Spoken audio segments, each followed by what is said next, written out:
O tema da mensagem desta noite é uma igreja para o fim dos tempos.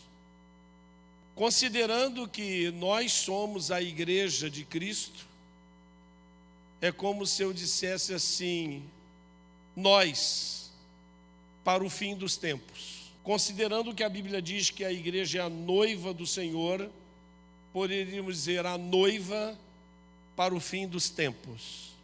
Eu escolhi um versículo de pretexto, porque na verdade não é sobre ele que eu vou dizer, que eu vou pregar, mas ele me chamou muito a atenção enquanto eu fazia a mensagem.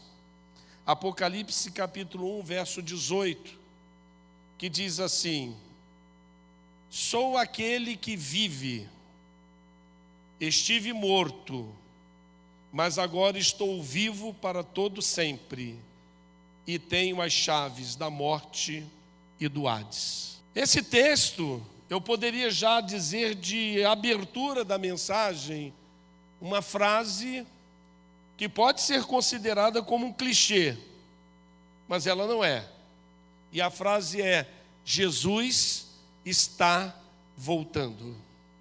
Para quem acha que é uma frase só de clichê e não está se preocupando com isso, os sinais são nítidos e estão mais próximos de nós do que pensamos. Acho bom você abrir os seus olhos e aguçar os seus ouvidos, porque Jesus está voltando. E no livro de Mateus registra uma fala de Jesus, quando Jesus usou uma metáfora sobre a destruição do templo e da cidade de Jerusalém pelo imperador Tito, descrevendo, aproveitando isso para descrever a volta dele, o final dos tempos. E lá em Lucas, e não está aí na nossa apresentação, mas você pode abrir a sua Bíblia, o pessoal da iluminação vai te ajudar. Lucas capítulo 21, verso 8 a 13, ele fala da destruição, da futura, eminente destruição de Jerusalém, e ele usa aquela destruição para dizer como será a sua volta. E ele diz assim: cuidado para não serem enganados, pois muitos virão em meu nome dizendo sou eu, e o tempo está próximo. Não os sigam. Quando ouvirem falar de guerras e de rebeliões, não tenham medo. É necessário que primeiro aconteçam essas coisas, mas o fim não virá imediatamente. Então lhes disse: nação se levantará contra nação e reino contra reino. Haverá grandes terremotos, fomes e pestes em vários lugares, e acontecimentos terríveis e grandes sinais provenientes do céu. Mas antes de tudo isso, prenderão e perseguirão vocês. Então eles os entregarão às sinagogas e prisões, e vocês serão levados à presença de reis e governadores, tudo por causa do meu nome. Será para vocês uma oportunidade de dar testemunho. Uau, uau. Está aqui, talvez você esteja tão distraído com o seu celular, talvez você esteja tão distraído com as coisas deste mundo, que está deixando de ouvir o que a palavra de Deus nitidamente está dizendo para nós. Há 2000 anos atrás o Senhor estava dizendo isso aqui, e hoje a gente pode perceber que o cumprimento das profecias estão acontecendo. O apóstolo Paulo aprofundou ainda mais esse tema quando, escrevendo lá os Coríntios, 1 Coríntios capítulo 10, verso 1 a 12, ele diz assim: porque não quero, irmãos, que vocês ignorem o fato de que todos os nossos antepassados estiveram sob a nuvem e todos passaram pelo mar. Em Moisés, todos eles foram batizados na nuvem e no mar. Todos comeram do mesmo alimento espiritual e beberam da mesma bebida espiritual, pois bebiam da rocha espiritual que os acompanhava, e essa rocha era Cristo. Contudo, Deus não se agradou da maioria deles. Por isso, seus corpos ficaram espalhados no deserto. Essas coisas ocorreram como exemplos para nós, para que não cobicemos coisas mais como eles fizeram. Não sejam idólatras como alguns deles foram, conforme está escrito: o povo se assentou para comer e beber e levantou-se para se entregar à farra. Não pratiquemos imoralidade, como alguns deles fizeram, e num só dia morreram 23.000. Não devemos pôr o Senhor à prova, como alguns deles fizeram e foram mortos por serpentes. E não se queixem, como alguns deles se queixaram e foram mortos pelo anjo destruidor. Essas coisas aconteceram a eles como exemplos e foram escritas como advertência para nós, sobre quem tem chegado o fim dos tempos. Assim, aquele que julga estar firme, cuide-se para que não caia. Ora, irmãos, preste atenção. O que Paulo está dizendo aqui, eu quero fazer essa conexão com o que Jesus disse em Mateus, sobre o final dos tempos. Aqui ele disse, tudo aquilo que aconteceu no passado, aconteceu como uma advertência para nós. O fato de Deus ter se aborrecido com os rebeldes, com aqueles que não obedeceram, e os seus corpos ficaram lá no deserto, isso serve de exemplo para nós. Ele diz isso claramente, e preste atenção, amados, os destaques que ele dá. Ele diz assim: não sejam idólatras, como alguns deles foram. Quanta idolatria nós temos aceitado em nossa vida. E a idolatria é quando você coloca alguma coisa ou alguém acima de Deus. Se você coloca uma pessoa acima de Deus, você é um idólatra. Se você coloca uma ideia, uma filosofia, uma ideologia acima de Deus, você é um idólatra.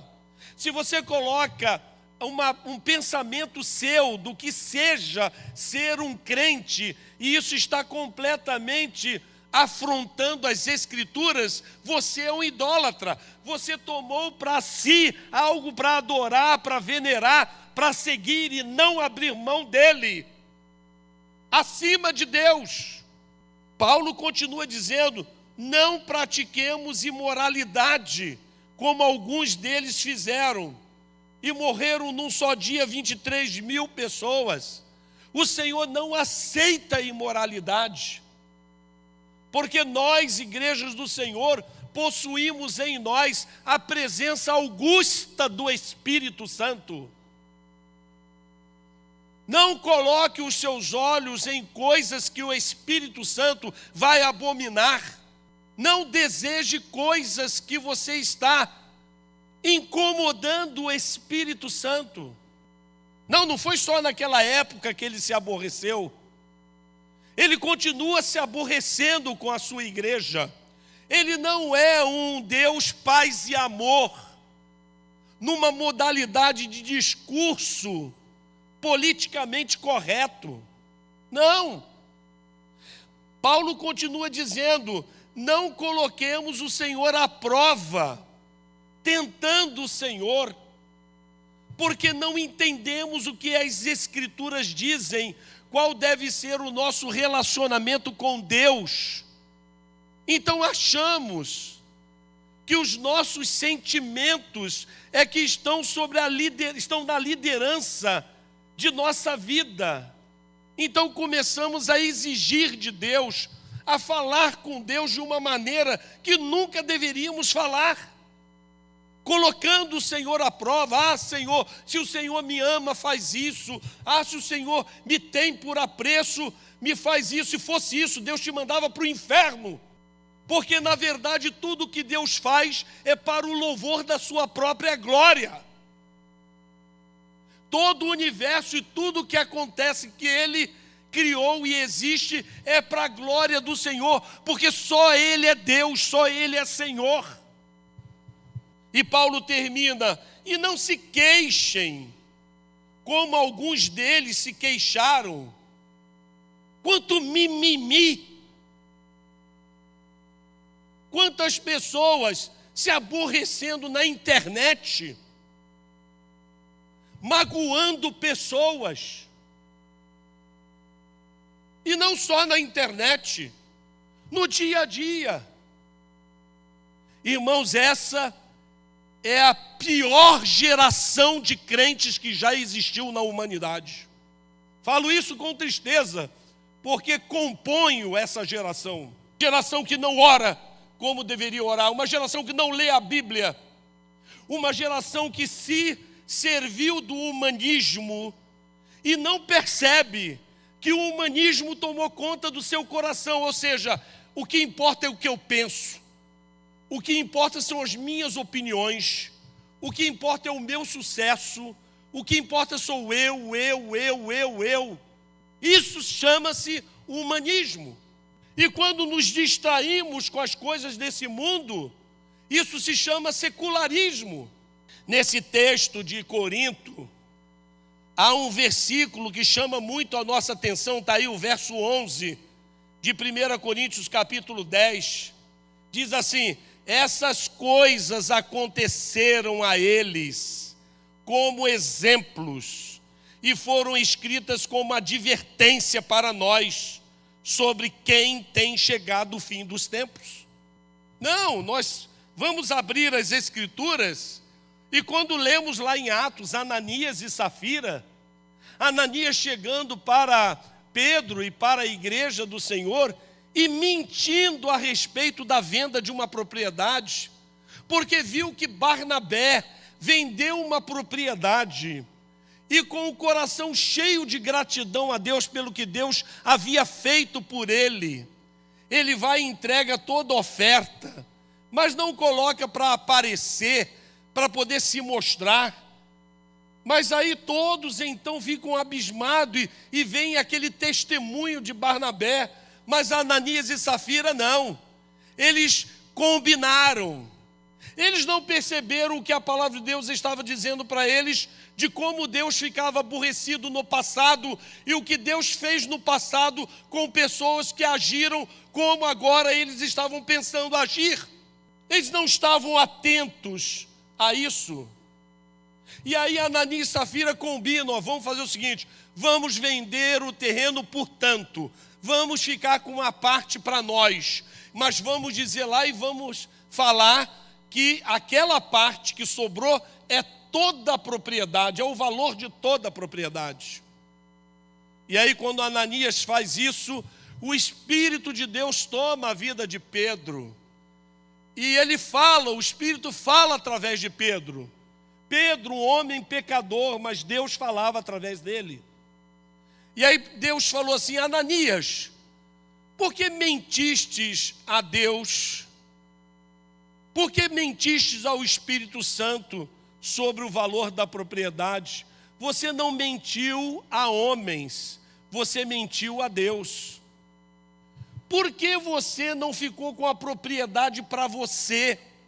Ninguém te pediu a propriedade. Por que você deixou Satanás encher o seu coração? Tanto Ananias não percebeu o que no passado aconteceu com pessoas que Deus reprovou esse tipo de atitude, como hoje nós podemos não estarmos lembrando do que aconteceu com Ananias e Safira. E aí então isso pode estar acontecendo conosco, ou seja, a destruição, a destituição de valores e princípios que Deus ama e Deus não abre mão. Pode estar certo. Eu sempre ajo assim e nunca aconteceu nada comigo, mas vai haver o dia do juízo. No juízo, muitas pessoas que pensavam que iriam para o céu vão para o inferno, com toda a convicção que elas têm. Porque o que leva a pessoa para o céu não é a convicção que ela tem, é a marca do Cordeiro, é a marca do sangue do Cordeiro na sua vida. É a operação constante do Espírito Santo na limpeza e no aprimoramento das nossas vidas. Essa é a igreja que Deus precisa para o tempo do fim dos tempos. As advertências são claras: não cobicemos coisas mais, não sejamos idólatras, não pratiquemos imoralidades, não tentemos ao Senhor. E conclui, essas coisas é para o nosso aviso.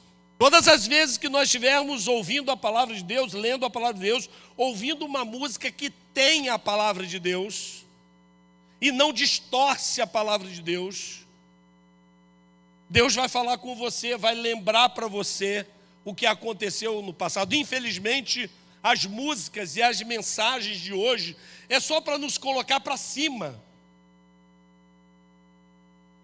As mensagens, os púlpitos apodrecidos de filosofias baratas, preocupados se a igreja vai manter o emprego do pastor, continuam trazendo mensagem de colocar as pessoas para cima.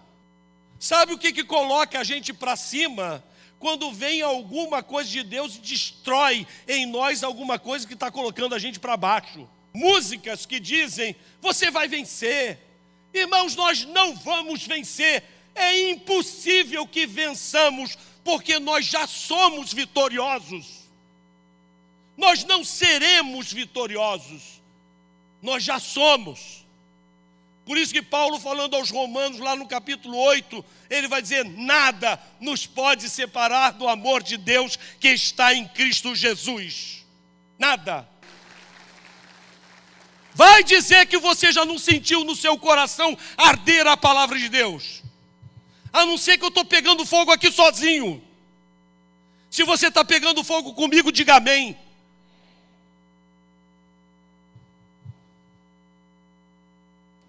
Os sinais da volta de Jesus estão claros lá em Mateus 24. A metáfora que Jesus usou, usando o acontecimento que de fato aconteceu, não é uma metáfora, é histórica.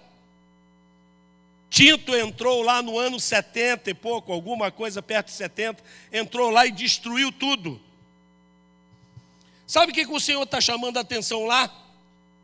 Ele está dizendo que os sinais da volta de Cristo é que na volta de Cristo os falsos cristos se apresentariam.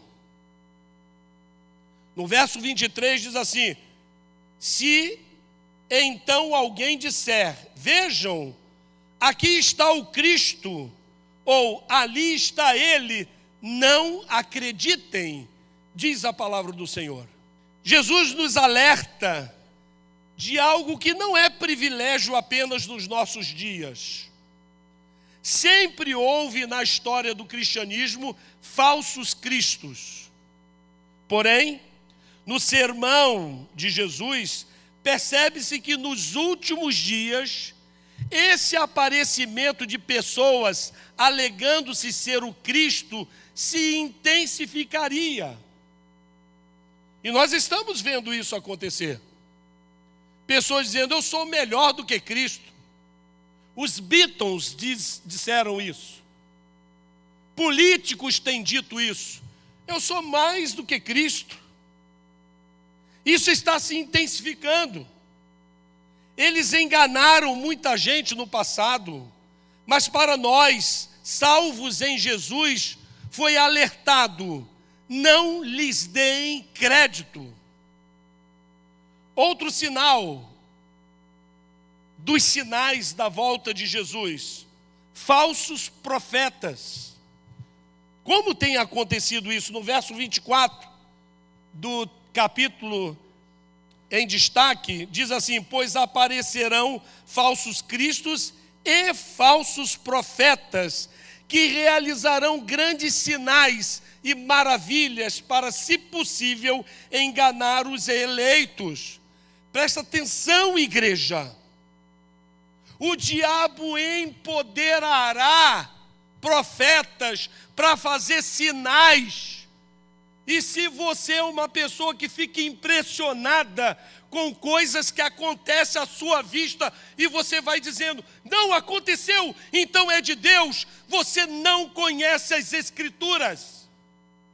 Paulo diz, se um anjo descer do céu e vos pregar um outro evangelho é heteron, um outro evangelho de um tipo diferente, ou seja, um evangelho que discorda da unidade bíblica, teológica.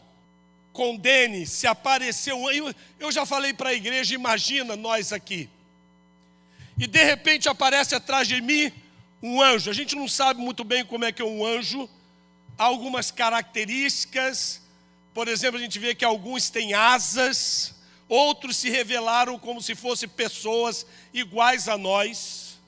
Mas imagina aparecer alguém aqui e pedir um microfone.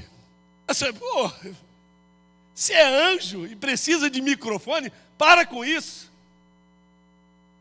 E ele começar a falar, qual vai ser o seu sentimento quando você vê algo extraordinário acontecendo? O que você fará?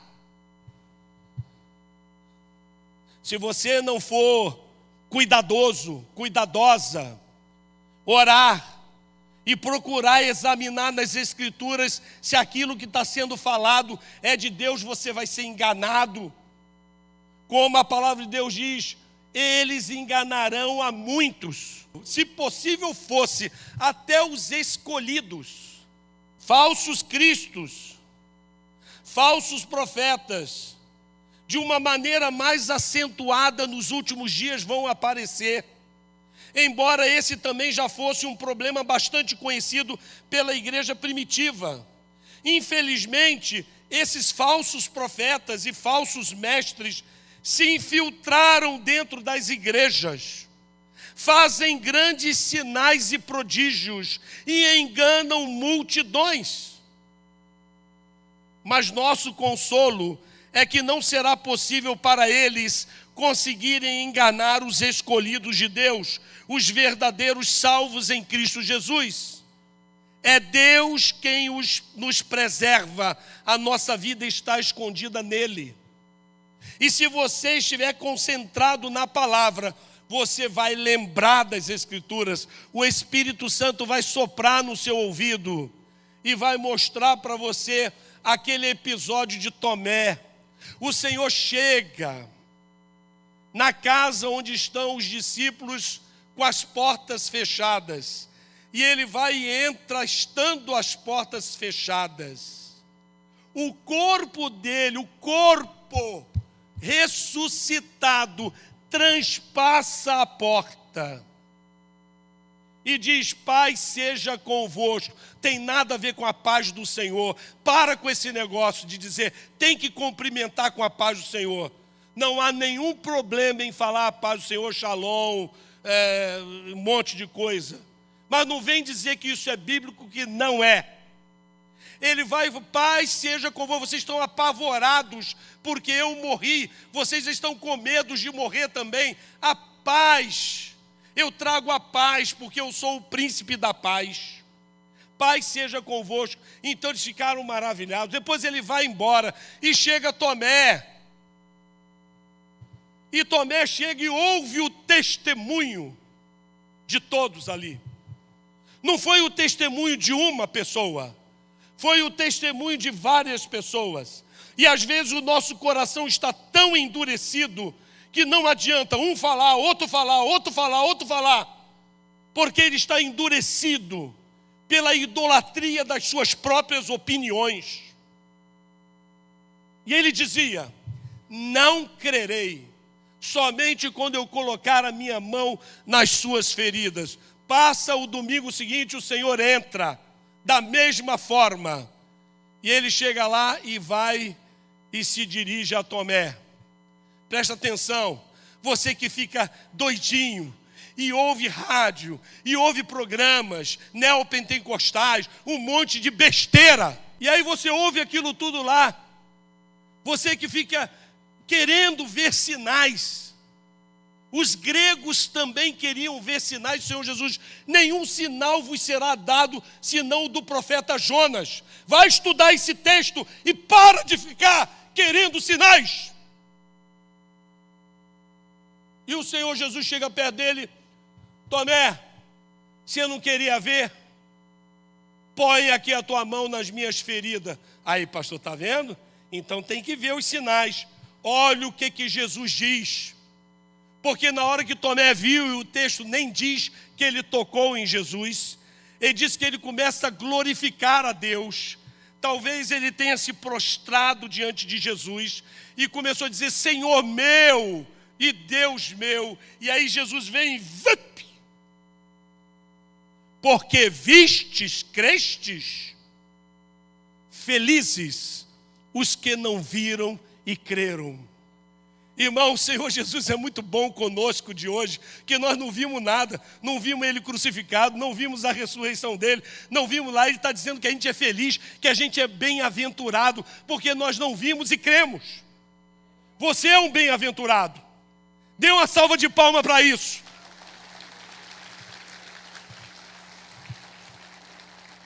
Outro sinal, do final dos tempos, Jesus está voltando. Apostasia. Apostasia. Lá em 1 Timóteo capítulo 4, verso 1, Paulo vai dizer a Timóteo: o Espírito diz claramente que nos últimos tempos alguns abandonarão a fé e seguirão espíritos enganadores e doutrinas de demônios. Os últimos dias, no tempo final, quando ele tiver para voltar. Os termos originais gregos utilizados no Novo Testamento para descrever a apostasia, que nem sempre é a própria palavra apostasia, trazem a ideia de um abandono de forma consciente da fé, de modo que ocorre uma rejeição à verdade das Escrituras e reflete um estado de rebelião e revolta contra o próprio Deus. Nós estamos vivendo um tempo de apostasia. Eu nunca vi tanta gente se levantando para xingar Deus, para dizer contra Jesus Cristo, pessoas invadindo igrejas, o respeito pela sacralidade perdeu-se. Pastores ambulantes, que é muito normal, aqui não é normal, mas quem mora em cidade grande está muito acostumado a ver na central do Brasil um homem de Bíblia na mão pregando a palavra de Deus. Louvado seja Deus pela vida dessas pessoas. E agora eles estão sendo agredidos, estão sendo empurrados. E a pessoa fala de Deus para a pessoa, e a pessoa xinga Deus. Esse é um tempo de apostasia como nunca houve em todo o mundo. Porque embora já houve local, a nível mundial é a primeira vez. E por último, perseguições. Aqui eu nem separei um texto, porque se você pegar Hebreus capítulo 11, verso 36 em diante, vai dizer lá: outros enfrentaram zombarias e açoite, outros ainda foram acorrentados e colocados na prisão, apedrejados, cerrados no meio, postos à prova, mortos ao fio da espada, andaram errantes, vestidos de pele de ovelhas e de cabras, necessitados, aflitos e maltratados. Eu quero saber onde está a prosperidade. Onde que está a prosperidade que a igreja de hoje fica procurando? O Senhor Jesus disse: aquele que quer vir após mim, negue-se a si mesmo, tome cada dia a sua cruz e siga-me. O escritor de Hebreus está chamando esses homens de heróis da fé. O que nós somos? Reclamamos quando estamos doentes. Reclamamos quando perdemos o emprego. Reclamamos quando temos algum problema. Quando vem as dificuldades, nós reclamamos. Mas a Bíblia diz que as aflições desse tempo presente não podem ser comparados com a glória que há de vir sobre nós. Então, como eu devia me comportar diante dos meus problemas? Não, nós precisamos urgente de uma igreja para esse tempo, o tempo do fim. Concluindo, irmãos, e essa palavra concluindo é uma deixa, estamos vivendo o início do fim. Você entende isso? E Deus te escolheu, meu irmão, para fazer parte da igreja dele neste tempo. Por que você não nasceu em outro tempo? Quantos acreditam aqui que uma criança, quando nasce, ela vem de Deus? Levante a mão. Pois é, você veio de Deus. Deus pensou em você. E pensou em você para esse tempo. Mas não para você fazer o que você está fazendo nesse tempo. Ele tem planos melhores para você. Ele te escolheu porque te conhece. Preste atenção. Pare de se esconder atrás das desculpas de que você tem falhas, que você tem erros, porque você é assim mesmo. Sabe o que Deus fez? Ele usou pessoas com defeitos para a sua glória e para os seus planos. Deus escolheu Moisés sabendo que ele cometeria homicídio. Deus escolheu Jonas sabendo que ele fugiria para outro lugar. Deus escolheu Davi sabendo que ele cometeria adultério com Betseba. Deus escolheu Raabe sabendo que ela era uma prostituta. Deus escolheu Pedro sabendo que o negaria. Acredite, Deus escolheu você mesmo sabendo de suas falhas. Porque Ele te escolheu para esse tempo. Resta saber se você vai ter um encontro com Deus como o que Moisés teve na sarça ardente. Resta saber se você vai confessar seu erro como Jonas no interior do grande peixe. Resta saber se você vai compor uma melodia como a de Davi, confessando sinceramente os seus pecados. Resta saber se você vai obedecer como Raabe fez. Resta saber se você pedirá para ser crucificado de cabeça para baixo, como Pedro fez, porque ele não se achava digno de ser crucificado como seu Salvador. Não, suas fraquezas não escandalizam Deus. Deus, Ele quer que você se apresente, que você seja usado pela doce voz dEle quando Ele diz: discipula essa pessoa, fale do amor do Senhor para essa pessoa, vá lá e ajude aquela família que está necessitado. Vai lá, aquela pessoa está triste, ela pode estar pensando em um suicídio. O Senhor quer falar à sua igreja, porque essa é a igreja para o tempo do fim. Ele sabe o que fará, Deus sabe o que fará com tudo isso, com todas as suas falhas, todas as suas limitações, se você não desistir e aceitar a direção que Ele quer dar à sua vida. Então, amados, concluindo, para uma igreja do fim dos tempos, precisamos de cristãos dispostos a viver o início de um novo tempo.